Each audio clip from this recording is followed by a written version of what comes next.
Pro-Palestinian demonstrators rally in London, urging a Gaza ceasefire and justice for Palestinians.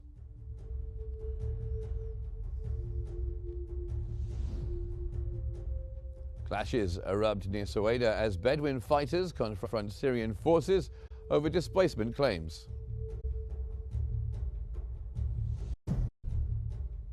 And Iran pledges continued cooperation with the IAEA, but on new terms amid compliance row.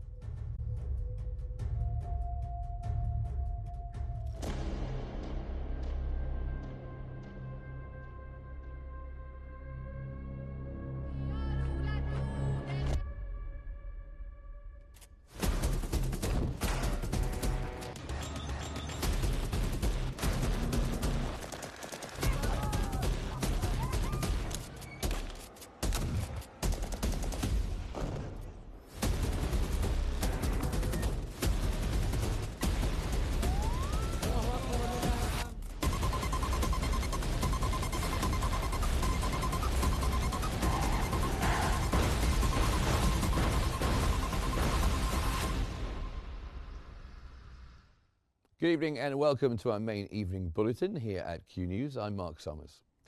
Hundreds of pro-Palestinian protesters have marched through central London, calling for an end to the war in Gaza and demanding justice for Palestinians. The protest included members of the Jewish Bloc and other advocacy groups. Marching past Westminster in the rain, demonstrators held Palestinian flags and banners reading "Stop Arming Israel" and "Jewish Bloc for Palestine." The protest was organised by groups including the Palestine Solidarity Campaign and the Stop the War Coalition, with participants calling for international action against Israeli policies in Gaza. One protester said children are being deliberately targeted, adding that the rain is meaningless to the loss of life.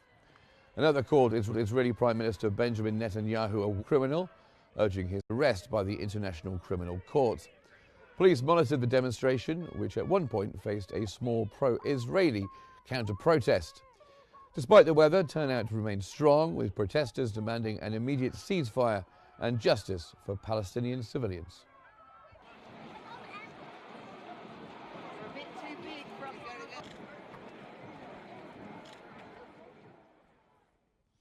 The Gaza Strip has witnessed intense Israeli military escalation in the past 24 hours.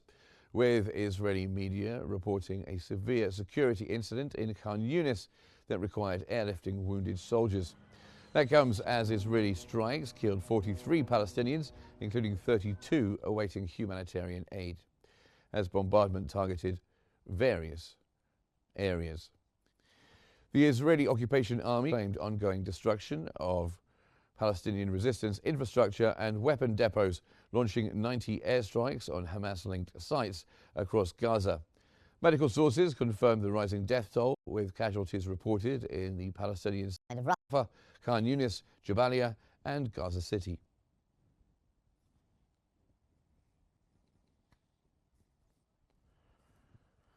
The Ministry of Health in Gaza says 98 people have been killed and more than 500 others wounded in the past 48 hours. It added that several victims remain under the rubble or in the streets, with rescue teams unable to access them due to the ongoing strikes and destruction. The mounting death toll comes as Israeli attacks continue across the Gaza Strip. Ambulance and civil defense teams report difficulty reaching areas by airstrikes, leaving many trapped under debris. The ministry warns the numbers are likely to rise.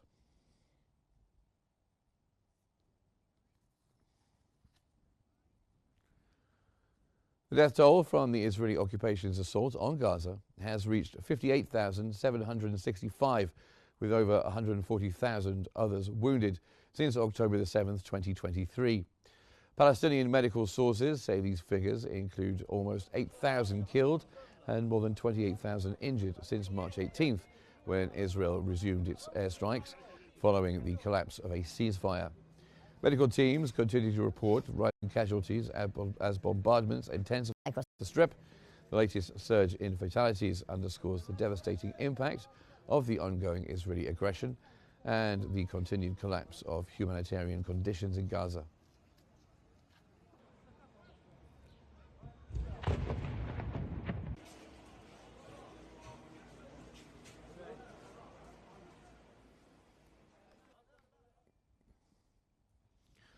UNRWA says it has enough food supplies to feed the entire population of Gaza for more than 3 months, but the aid remains stuck in warehouses due to the border closures. In a post on X, the agency urged the opening of crossings and lifting of the siege, stressing its readiness to carry out its humanitarian mission and support the population, including 1 million children in need.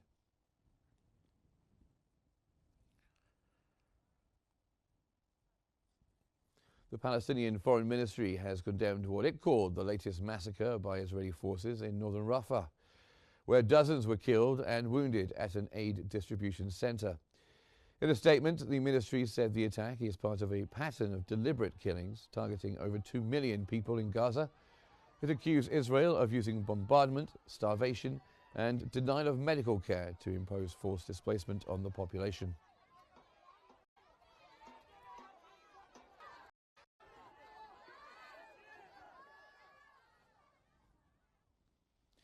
US President Donald Trump has announced that 10 more detainees held in the Gaza Strip are expected to be released soon. Speaking to reporters at the White House, Trump said the United States has already secured the release of most detainees held in Gaza. He expressed hope that the remaining 10 will be freed in the coming period, calling the development a positive step. Gaza, we got most of the hostages back. We're going to have another 10 coming very shortly.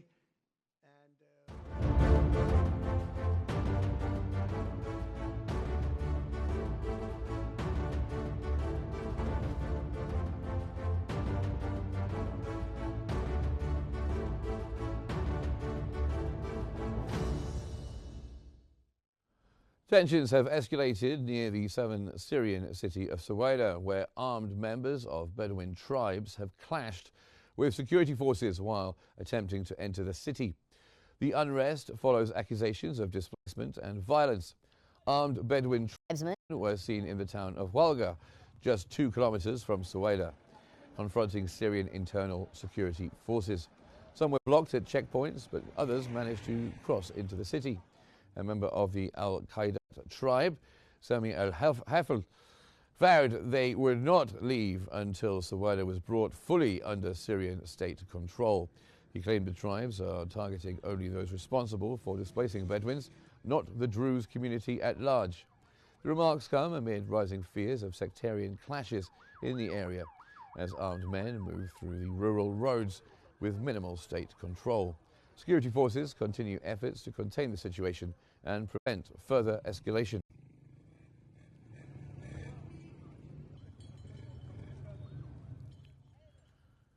Meanwhile, US Ambassador to Turkey, Tom Barak, has announced a ceasefire between Syria and Israel, backed by Turkey, Jordan, and regional neighbors. The truce follows Israeli strikes in Damascus and the south, aimed at protecting Druze communities. US diplomacy, led by Secretary of State Marco Rubio, helped broker the deal. Barak urged all Syrian groups to disarm and build a united national identity.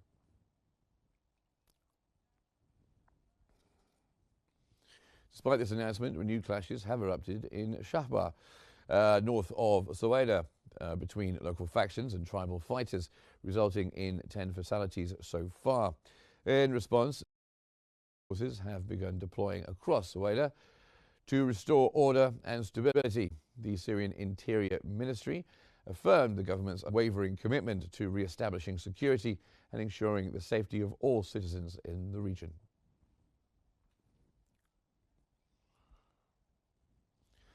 The Southern Syrian Tribes Assembly has declared an immediate comprehensive ceasefire in Suwaida, urging the prompt release of all detained tribe members to build trust.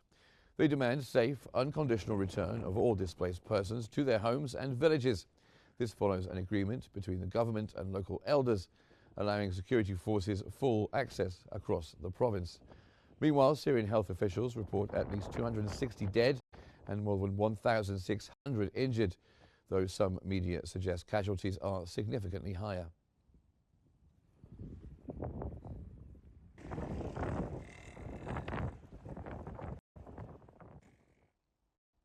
Syrian President Ahmed al-Shara has described what's happening in Suwaida as a dangerous turning point, warning that fierce clashes nearly spiraled out of control without state intervention.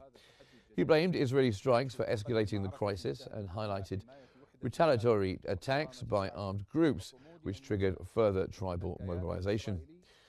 Al-Shara emphasized the state's commitment to unity, protection of minorities, and upholding sovereignty, urging all parties to reject foreign interference and sectarianism.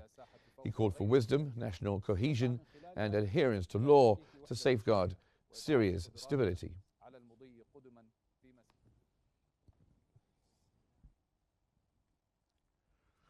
Also, the Syrian presidency has expressed deep concern over deadly unrest in southern Syria caused by armed outlaw groups endangering civilians. In a statement condemning attacks on families, the Syrian presidency reaffirmed that protecting civilians is a national duty. Stressing law over revenge, the Syrian presidency urged unity, calm, and a lawful resolution while deploying specialized forces and political measures to restore peace and safeguard Syria's social fabric.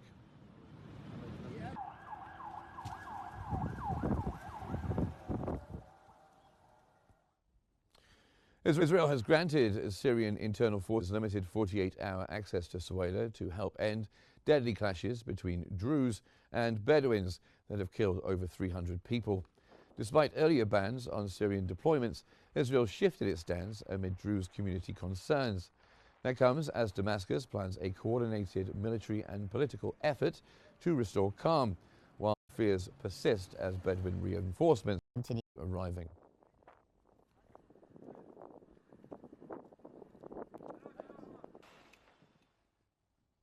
UN High Commissioner for Human Rights Volker Turk has urged Syrian interim authorities to ensure justice after serious abuses in Suwaida, where clashes between Druze and Bedouins escalated before a ceasefire. The Office of the High Commissioner for Human Rights reported summary executions, kidnappings, and property destruction by security forces and armed groups. Turk also voiced concern over Israeli airstrikes causing civilian casualties in Suwaida, Dara, and Damascus.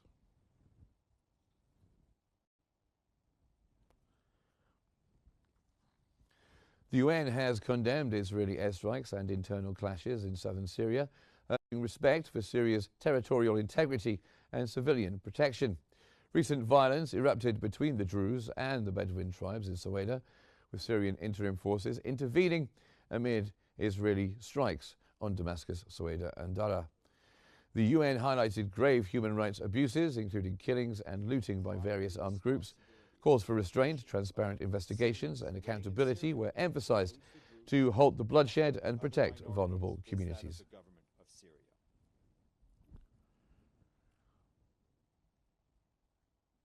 Now, for more on this, we cross over to our newsroom where Mona is there for us. Mona. Thank you so much, Mark. And for further analysis, we're joined from Jordan by military and strategic expert Dr. Nidal Abu Zaid. Good evening to you, sir, and welcome to Qnews. Let me start by asking you, how did the displacement of Bedouin tribes become a flashpoint in Suwaida recent violence? Yes.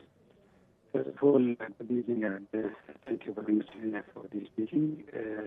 We implemented a legal agreement between both sides, the Druze and the Bedouins. The first thing, the regional countries like Jordan and the United States was support this agreement, but until now we can see solid agreement between both sides, because we started to hear the clashes between both sides started since afternoon. In this we can see that the Syrian government is succeeded to until now succeeded to stop both sides, the Druze and between the Druze and Bedouins to clashes between sides. There seems to be some technical problems, so until we fix that, we thank you so much, Dr. Nidal Abu Zaid from Jordan, military and strategic expert, for being with us and for joining us. And back to you, Mark. Thank you, Mona. Apologies for our technical difficulties there. Iran says it will continue cooperating with the International Atomic Energy Agency, but in a new way. The statement follows criticism from the agency and a resolution accusing Tehran of non-compliance. Speaking to CGTN in Tinjan, Iranian Foreign Minister Abbas Araghchi said Iran's cooperation with the IAEA will continue, but not as before. His remarks came after a critical IAEA report in May, followed by a resolution from the agency's Board of Governors in June, declaring Iran was falling short on nuclear non-proliferation obligations. Araghchi also claimed the IAEA's report may have contributed to the US and Israeli strikes on Iran the same month.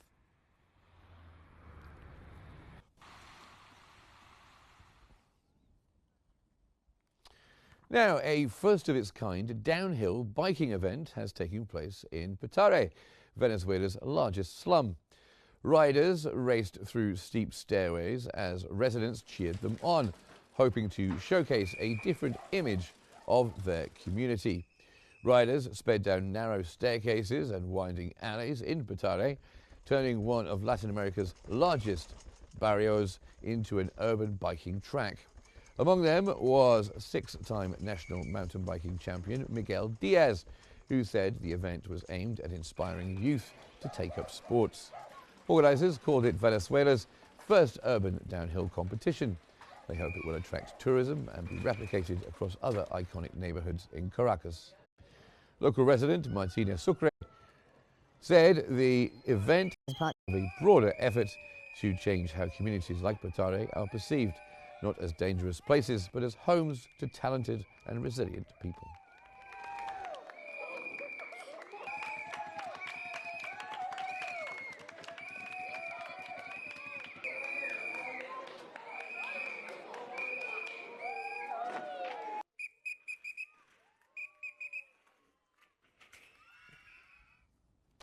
Top teams from around the globe have competed in the World Dragon Boat Racing Championships in Germany.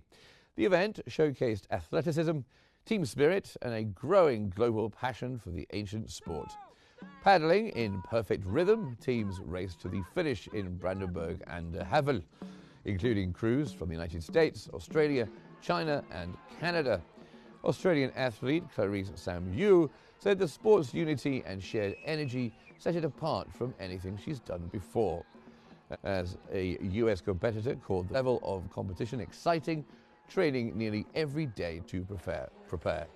Referee Jörg Freutzheim explained the event included different classes based on boat size, gender mix, and age, from under 16s to senior categories.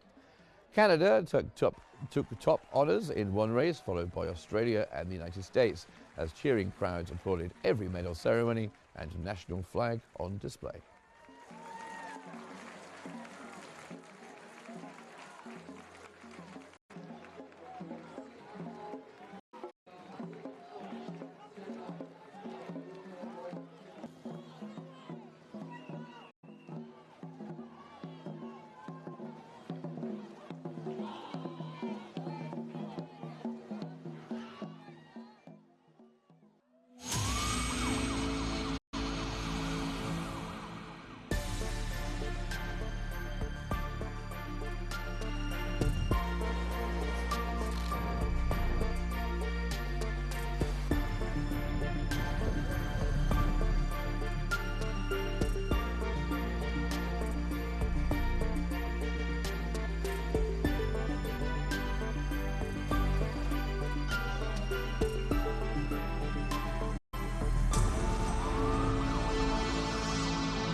Scientists in the UK have received the world's oldest ice cores from Antarctica, samples that could unlock climate secrets dating back more than 1.5 million years.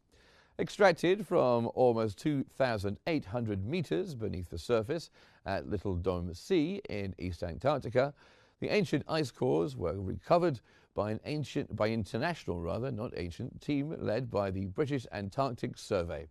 Each 4.5-meter section took hours to retrieve and is now being analysed in Cambridge and across European labs.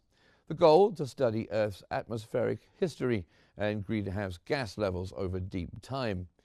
The project brings together experts from 10 European countries, marking a major step in understanding how the planet's climate has evolved.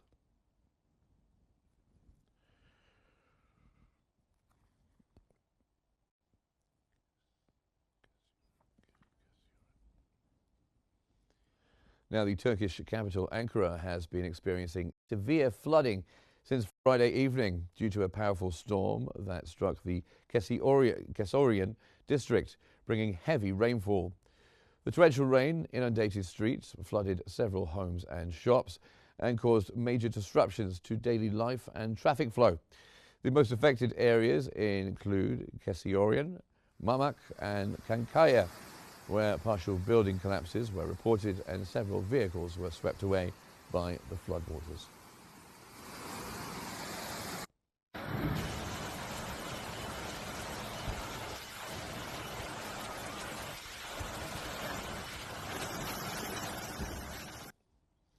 Meanwhile, in South Korea, recovery efforts are underway after days of heavy rains caused widespread flooding across central and southern regions. Cleanup operations have started, with markets and homes severely affected. In South Chungcheong province, vendors at Tangjin Traditional Market are salvaging what they can after floodwaters devastated their stalls. Many have lost inventory, equipment and income, but say reopening is vital for survival, not profit. Without electricity or running water, operations remain stalled. One vendor says recovery work may finish by Thursday, but losses are already mounting. At the national level, President Lee Jae-myung has ordered an emergency response, while local officials, volunteers and residents could continue recovery efforts on the ground.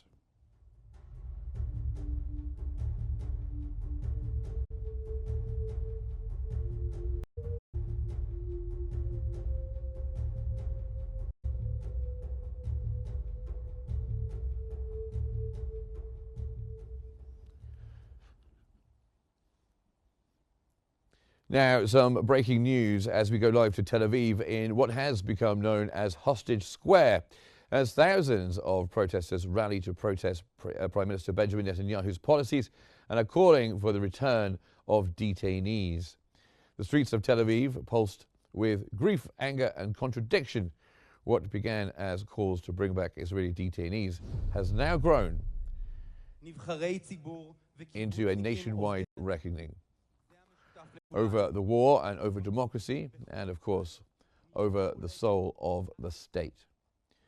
But in the noise, the silence around Gaza was deafening as protest camps spread across Tel Aviv and Jerusalem. Voices chanted for Netanyahu to resign, for detainees to return, for judicial independence to be restored. Yet hardly anyone chanted for the tens of thousands of Palestinians buried under the rubble, for the families in Rafah and Khan Yunis, and who had lost everything, for the children who had died not as collateral, but as targets of collective punishment. At a protest camp near the Israeli Occupation Forces headquarters, Sarah sat in a folding chair, gripping a photo of her son. He had been captured during the Hamas-led operation in October. He should be in a university now, she said softly. Instead, he's underground somewhere, or worse. Around her were dozens of other families, some lighting candles, some taping up new posters with the word "alive?" scrawled in black marker. The sign said, "Bring them home," and every day is a death sentence. But few, if any, acknowledge the context of the war that sparked it all, the blockade, the settlements, the routine killing of Palestinians that had preceded October the 23rd for decades. Across the street, a young protester named Amir led a group of students from Tel Aviv University. He wasn't just calling for a detainee deal, he was calling for an end to the occupation. This isn't about October 2003, he shouted into a microphone. This is about 1948. This is about 75 years of ethnic cleansing. Some of the older protesters looked away, uncomfortable. Others nodded solemnly. Amir had been suspended from school for refusing military services. I won't be a part of a system that disappears children in the West Bank, he said. I won't bomb families in Gaza to bring back ours. Night fell, and bonfires lit up the Ayalon highway. Protesters shut down traffic for hours. Waving Israeli flags turned upside down. Marching with signs that read, "You don't free detainees by killing more people." And Netanyahu equals war criminal. Among them were reservists, many of whom had served in the early days of the assault on Gaza. Some wore their uniforms turned inside out. Yossi, a reservist from Haifa, said he watched entire neighborhoods collapse under Israeli airstrikes. We weren't rescuing anyone, he said. We were executing policy. They say it's about detainees, but it's about land. It's always been about land. In Jerusalem, near the Knesset, the protests intensified. Netanyahu's government was imploding. His coalition had fractured. Shas and United Torah Judaism had walked away over failed promises of draft exemptions, but the protests were no longer about conscription or budgets. They were about survival for Israelis and for Palestinians. But only one side of that equation had any visibility on the streets of Israel. The names of the detainees were shouted through loudspeakers. The names of the over 35,000 Palestinians killed, many of them children, were not. It was a silence loud enough to hear inside his office. And in there, Netanyahu watched the live feeds.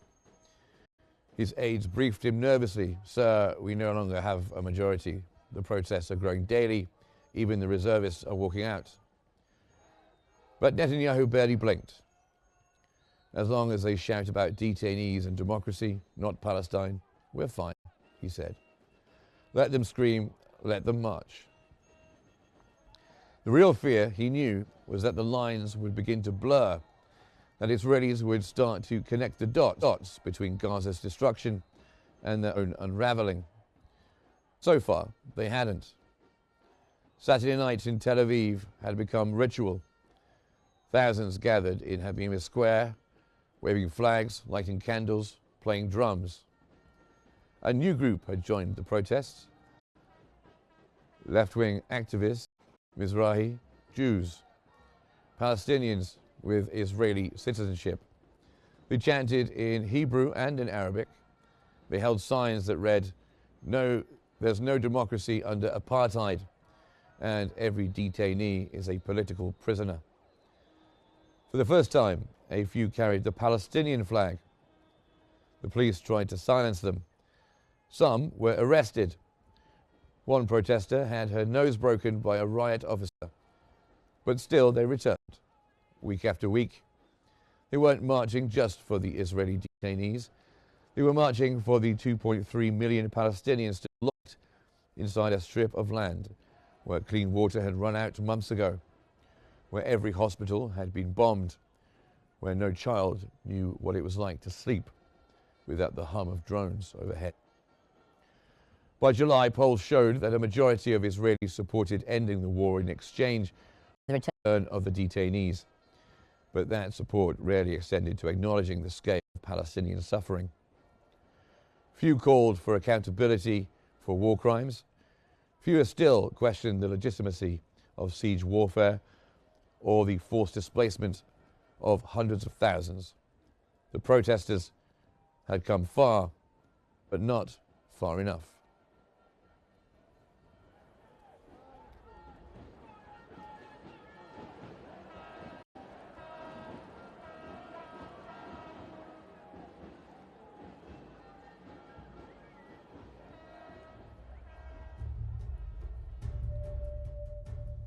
Now that almost brings us to the end of tonight's bulletin, but just time to recap this evening's main headlines. Pro-Palestinian demonstrators rally in London and urge Gaza ceasefire and justice for Palestinians.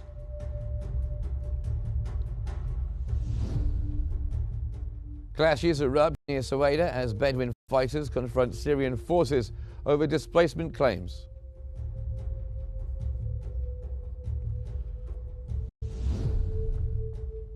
And Iran pledges continued cooperation with the IAEA, but on new terms amid compliance row. Thanks for watching this evening's bulletin. If you'd like some more news, you can go to our social media platforms at Qnews EGY 24 hours a day. Thanks for watching. Enjoy the rest of your Saturday.